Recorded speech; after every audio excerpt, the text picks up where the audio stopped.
So hello friends, स्वागत है आप सभी का यूपी की टॉप 20 न्यूज में। आइए जानते हैं देश दुनिया की कुछ खास खबरें। आपके फायदे की खबरें होंगी क्योंकि हम आपको बताने वाले हैं कई ऐसी जानकारियां जिससे आपको सीधे लाभ होने वाला है। राशन कार्ड धारकों को अप्रैल महीने से कई बड़ी सुविधा मिलने वाली है। वहीं पर गोल्ड लोन लेना पड़ जाएगा और भी ज्यादा सस्ता। इसके साथ ही आपको कई बड़े अपडेट भी बताएंगे क्योंकि योगी सरकार के मंत्रिमंडल ने लिया है कई बड़े फैसले। तो इस वीडियो में आप अंत तक बने रहिएगा। स्कॉलरशिप को लेकर भी एक बड़ा अपडेट है, तो चलिए जान लेते हैं आज का पूरा अपडेट।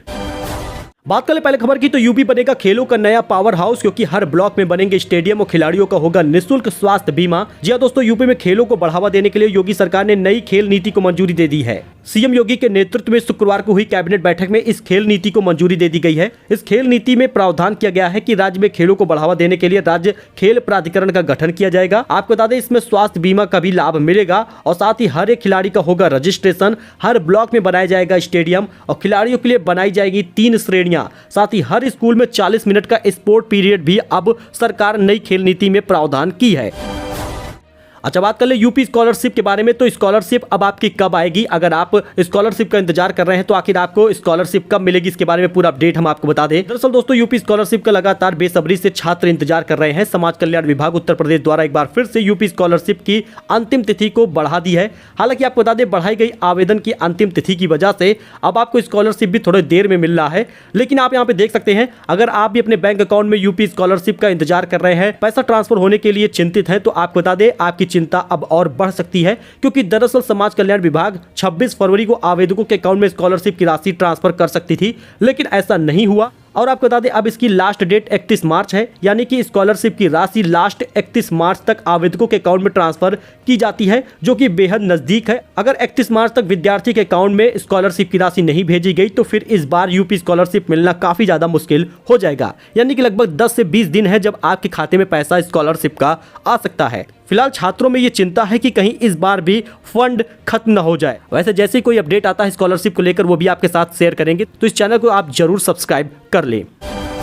यूपी में गरीबों के राशन पे अब घटतौली नहीं हो पाएगी, मिलेगी पर्ची, आएगा मैसेज। योगी सरकार का बड़ा फैसला है। अगर आप कोटेदार की दुकान पर राशन लेने जाएंगे फ्री वाला, तो अब आपको क्या क्या सुविधा मिलने वाली है। योगी सरकार ने अपने कैबिनेट में क्या बड़े फैसले किए हैं, इसके बारे में आपको पता होना चाहिए। दरअसल आप दोस्तों यहाँ पे देख सकते हैं, यूपी में राशन वितरण को लेकर गड़बड़ी अब नहीं हो सकेगी क्योंकि योगी आदित्यनाथ सरकार ने राशन कार्ड धारकों के हित में कोटेदारों के कामकाज पर प्रभावी निगरानी के लिए बड़ा फैसला किया है। सरकार ने तय किया है कि अब से उपभोक्ताओं को यानी राशन कार्ड धारकों को गेहूं, चावल और अन्य चीजें मिलने के साथ राशन की दुकानों से पर्ची भी दी जाएगी। यानी अगर आप कोटेदार के यहाँ पर राशन लेने जाएंगे तो अब आपको राशन लेने के बाद पर्ची भी ले लेनी है क्योंकि उस पर्ची पे उसके हस्ताक्षर होंगे, यानी कोटेदार के हस्ताक्षर होंगे कि उसने आपको कितना राशन दिया है। साथ ही राशन मिलने का मैसेज भी आपकी मोबाइल पर आ जाएगा। राशन वितरण की व्यवस्था को आधुनिक बनाने के लिए शुक्रवार को हुई योगी कैबिनेट की बैठक में इंटीग्रेटेड सिस्टम लागू के प्रस्ताव को मंजूरी दे दी गई है। बताया जा रहा है कि सिस्टम को लागू होने के बाद प्रदेश में राशन को लेकर गड़बड़ियों पर प्रभाव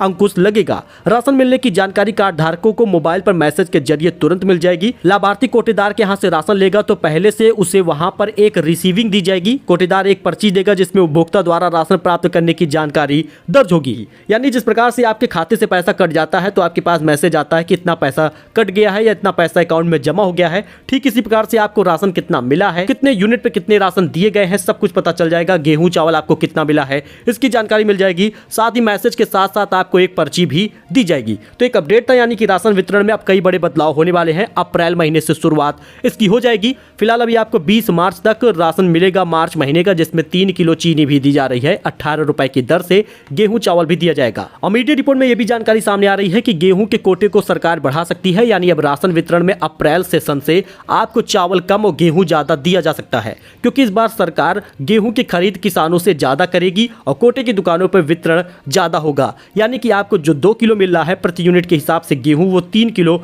फिर से कर दिया जाएगा। वही सरकार किसानों को बड़ी राहत दी है। आलू किसानों को राहत मिली है। सरकार पहले चरण में इन 7 जिलों में खरीदेगी फसल। इस दर पर होगी खरीद। यहां जान लीजिए सब कुछ। दरअसल दोस्तों, उत्तर प्रदेश राज्य औद्यानिक सहकारी विपणन संघ यानी हाफेड को पहले चरण में 7 जिलों में क्रय केंद्र स्थापित करने का निर्देश दिया गया है। दरअसल दोस्तों, आलू किसानों की दुर्दशा को देखते हुए प्रदेश सरकार ने बड़ी राहत दी है। सरकार अब 650 रुपए प्रति क्विंटल की दर से आलू खरीदेगी। पहले चरण में फर्रुखाबाद, कौशाम्बी, उन्नाव, मैनपुरी, एटा, कासगंज और बरेली यानी 7 जिलों में आलू क्रय केंद्र स्थापित करके खरीद शुरू करने का निर्देश दिया गया है। वहीं गेहूं के आटों की कीमतों में उछाल आया है। मौसम ने बढ़ाई है किसानों की धुकधुकी। जी हां दोस्तों, महंगाई की वजह से बाजार में गेहूं, आटा और मैदा की कमी देखने को मिल रही है। इस वजह से गेहूं से उत्पाद बनाने वाले लघु और मध्यम उद्योग कंपनियों को समस्याओं का सामना करना पड़ रहा है। आपको बता दें, खाने पीने की चीजें महंगी हुई हैं।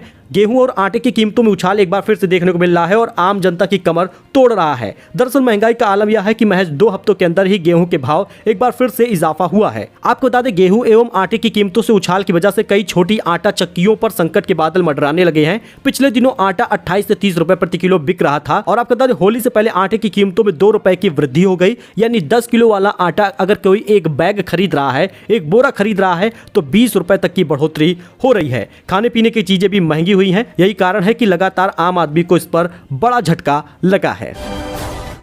वहीं यूपी कैबिनेट मीटिंग में कई बड़े फैसले हुए हैं। उसमें से एक बड़ा फैसला है, ग्रामीण स्टेडियम ब्लॉक में बनेगा और ओपन जिम भी बनेगा। निर्माण योजना नीति को मंजूरी मिल गई है। पर्यटन एवं संस्कृति मंत्री जयवीर सिंह ने बताया कि प्रथम चरण में प्रत्येक ब्लॉक में एक ओपन जिम और एक ग्रामीण स्टेडियम का निर्माण कराया जाएगा। इसमें उन जिलों की प्राथमिकता को चुना गया है जहां पर एक भी विभागीय खेल स्टेडियम नहीं है। वहीं आशा कार्यकर्ताओं के मानदेय की लेट लतीफी बर्दाश्त नहीं होगी, उप मुख्यमंत्री ब्रजेश पाठक ने कहा। दरअसल दोस्तों, आपको बता दें, आशा वर्कर को हर हाल में समय पर मानदेय मुहैया कराया जाए, ऐसा ऐलान हुआ है। इसमें किसी प्रकार की लेट लतीफी बर्दाश्त नहीं की जाएगी। कई बार आशा, एएनएम समेत दूसरे वर्कर समय पर मानदेय या वेतन न मिलने पर शिकायत करते हैं। यह निर्देश शुक्रवार को उप मुख्यमंत्री ब्रजेश पाठक ने दिया है।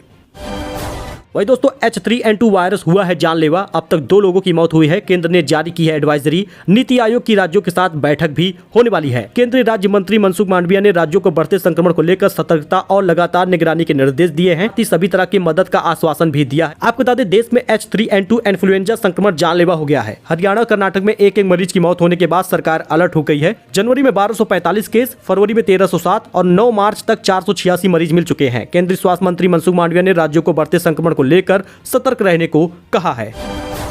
वहीं राजधानी लखनऊ में भी बढ़ रहा है H3N2 इन्फ्लुएंजा का खतरा। जी दोस्तों, राजधानी में इन्फ्लुएंजा वायरस के H3N2 का खतरा बढ़ गया है। केजीएमयू में रोजाना मरीज सामने आ रहे हैं। सैंपलों की जांच में करीब 30% से ज्यादा वायरस मिल रहा है। सरकारी अस्पतालों में भी इससे मिलते जुलते लक्षणों वाले मरीज पहुंच रहे हैं। सरकारी अस्पतालों में H3N2 वायरस जैसे लक्षणों वाले मरीजों की संख्या इन दिनों 20% से ज्यादा हो गई है।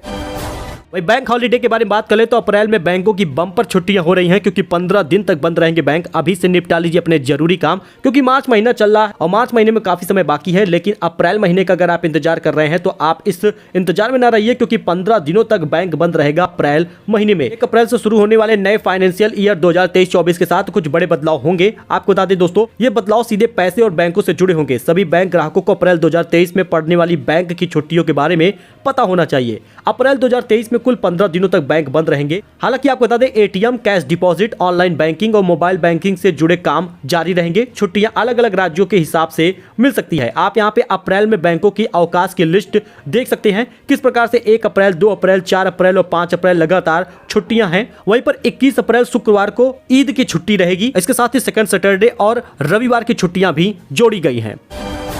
दोस्तों, वहीं पर अगर आप लोन वगैरह लेते हैं तो पर्सनल लोन से बेहतर है कि आप गोल्ड लोन ले लें, क्योंकि अभी लेना है तो आप इन 5 बैंकों से संपर्क कर लीजिए, क्योंकि सस्ते में मिल रहा है गोल्ड लोन। गोल्ड लोन में कर्ज सोने के बदले दिया जाता है, इसलिए इस पर ब्याज दर पर्सनल लोन के मुकाबले काफी कम होता है। इसके साथ ही गोल्ड की सिक्योरिटी की वजह से इसका फायदा उन लोगों को भी मिल जाता है जिनका क्रेडिट स्कोर खराब होता है। गोल्ड लोन पर्सनल लोन की तुलना में ज्यादा जल्दी मिलता है और लोन चुकाने के साथ ही आपका सोना तुरंत ही आपको वापस मिल जाता है। यही कारण है कि आप पर्सनल लोन लेने से बचें और साथ ही साथ आप गोल्ड लोन ले सकते हैं अगर आपको जरूरत पड़ती है। तो आपको कुछ बैंक बता रहे हैं जो सस्ता गोल्ड लोन देती है। सबसे पहले तो HDFC बैंक है जो गोल्ड लोन 7.2% के हिसाब से देती है। वही कोटक महिंद्रा बैंक जो है वो 8 से 17% के बीच ब्याज पर गोल्ड लोन दे रही है। वही यूनियन बैंक और सेंट्रल बैंक की ब्याज दर 8.4% से शुरू हो रही है। इसी तरह से यूको बैंक और SBI और इंडसइंड बैंक, साथ ही पंजाब सिंध बैंक और फेडरल बैंक और पंजाब नेशनल बैंक की गोल्ड लोन की ब्याज दर 8.5% से लेकर 9% से शुरू हो रही है।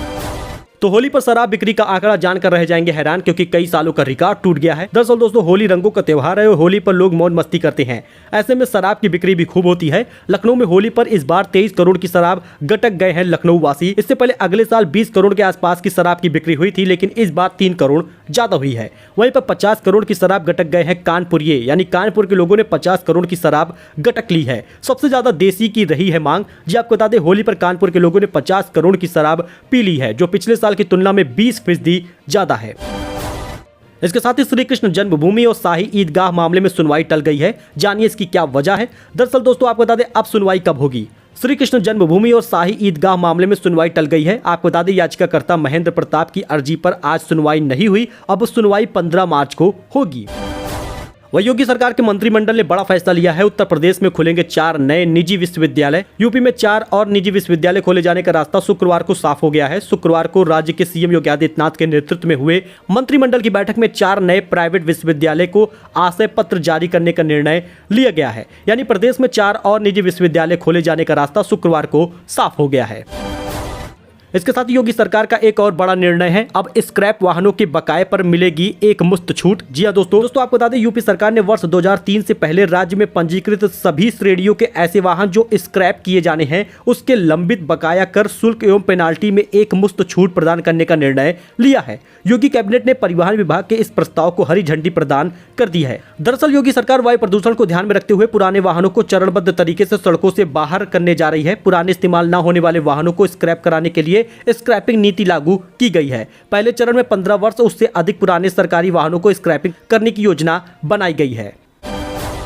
वहीं अब एक क्लिक में मिल जाएगी मरीजों की पूरी डिटेल, क्योंकि जांच रिपोर्ट के साथ ही डॉक्टर की भी पूरी जानकारी मिल पाएगी। अब मरीज को इलाज संबंधी कागजात अस्पताल नहीं ले जाने पड़ेंगे। आयुष्मान भारत डिजिटल मिशन के तहत मरीजों का पूरा खाका ऑनलाइन मौजूद होगा। इस योजना का पूरा खाका तैयार कर लिया गया है। आपको बता दें अब इलाज संबंधी दस्तावेज रोगियों को अस्पताल लाने की जरूरत नहीं पड़ेगी। मुख्यमंत्री ब्रजेश पाठक ने बताया कि भारत सरकार के ABDM योजना को प्रभावी तरीके से लागू किया जाएगा। योजना के माध्यम से भारत के सभी नागरिकों के स्वास्थ्य अभिलेखों का डाटाबेस तैयार किया जाएगा। इसमें व्यक्ति की बीमारी, डॉक्टर की सलाह, पैथोलॉजी, रेडियोलॉजी समेत जरूरी दस्तावेज संरक्षित होंगे। वहीं अब 24 घंटे CCTV की निगरानी में रहेंगे जेल में बंद टॉप 10 माफिया व अपराधी। जी हां, चित्रकूट और बरेली जेल की घटना के बाद DG जेल ने सख्त निर्देश जारी किया है। इसके बाद जेल में बंद टॉप 10 अपराधी अब 24 घंटे कैमरे की नजर में रहेंगे। दोस्तों ये कुछ अपडेट था जो आपके साथ शेयर किया गया है। आई होप आपको ये पसंद आया होगा। ऐसी जानकारी अपडेट के लिए आप हमारे साथ जुड़े, चैनल को सब्सक्राइब करें। मिलते हैं नए अपडेट में नई जानकारी के साथ। धन्यवाद।